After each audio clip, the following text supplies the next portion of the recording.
Shalom family. I'm in the car with it again. We got another quick cut, and I'm not talking bald fades. It's when the white folks always come up to you talking about, you guys are spreading hate. They be saying, we're supposed to love everybody. And then the first verse they like to run to is Deuteronomy 23:7. Deuteronomy 23:7 says, let's read that. They always pull out where it says, thou shalt not abhor an Edomite. Okay, let's go to the Hebrew in our blue letters and figure out what the word abhor is. Let's go to it. Here it is. Strong's H8581. Ta'av. Ta'av. And what does that mean? It says to abhor, be abominable, do abominably. I can speak for myself on this. I do not commit any abominations on anybody, Edomites included. I don't perform acts of abomination towards anyone. So I don't violate that. That doesn't mean what y'all say it means, because we just went into the Hebrew and said what that means. And then they say, okay, but you got to love your neighbor. Love your neighbor. Okay, I agree. I definitely agree. Love your neighbor. But let's break that down.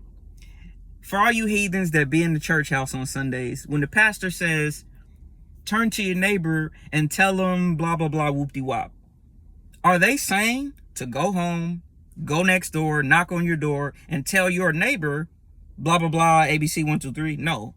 So essentially, the word neighbor, you have to understand what it means. Neighbor is defined by the context it's applied in. So let's go to the context that it is applied in within the Bible. Let's go to the book of Leviticus. We'll go to Leviticus 19. Leviticus 19. Let's start at 17 to get some context. It says, this is Leviticus 19 and 17. Thou shalt not hate thy brother in thine heart.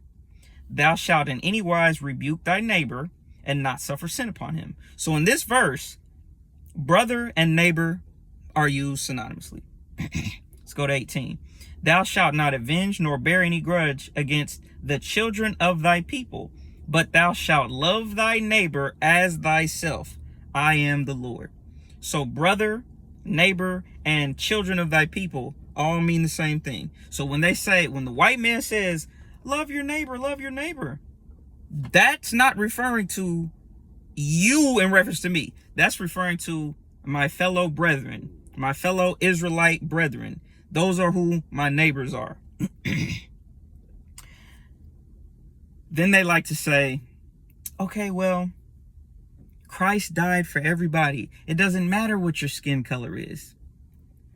Part of that I agree with. He did not die for everybody, but I agree it's not about your skin color. It's about your patrilineage, your descendancy from the sons of Jacob. That's who Christ died for. Let's prove that. Let's go to Matthew 15:24. We should all know what that one says. Matthew 15, verse 24. And this is red letter.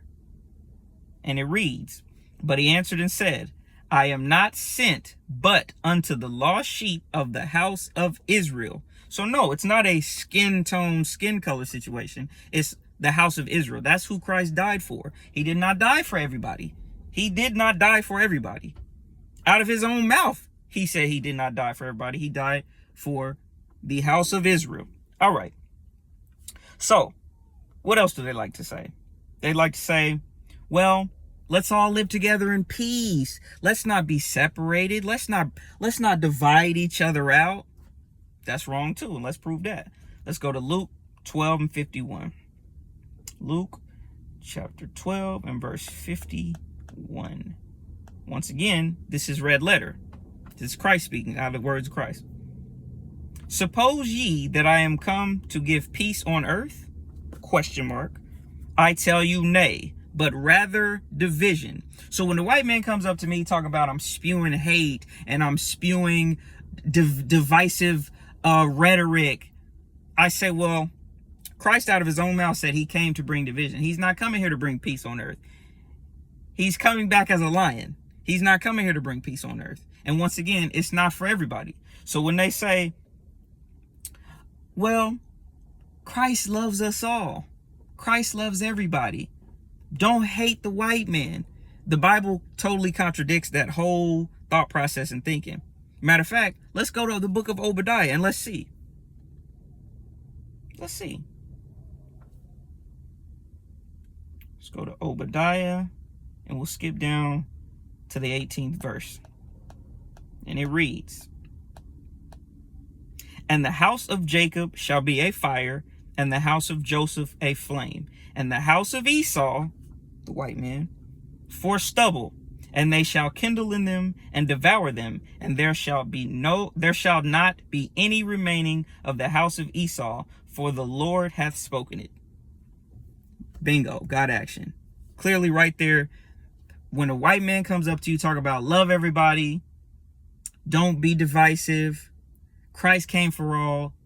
These are some quick verses you can run to say none of that is found within the Bible. That's actually contradictory to what the Bible preaches and the message of Christ.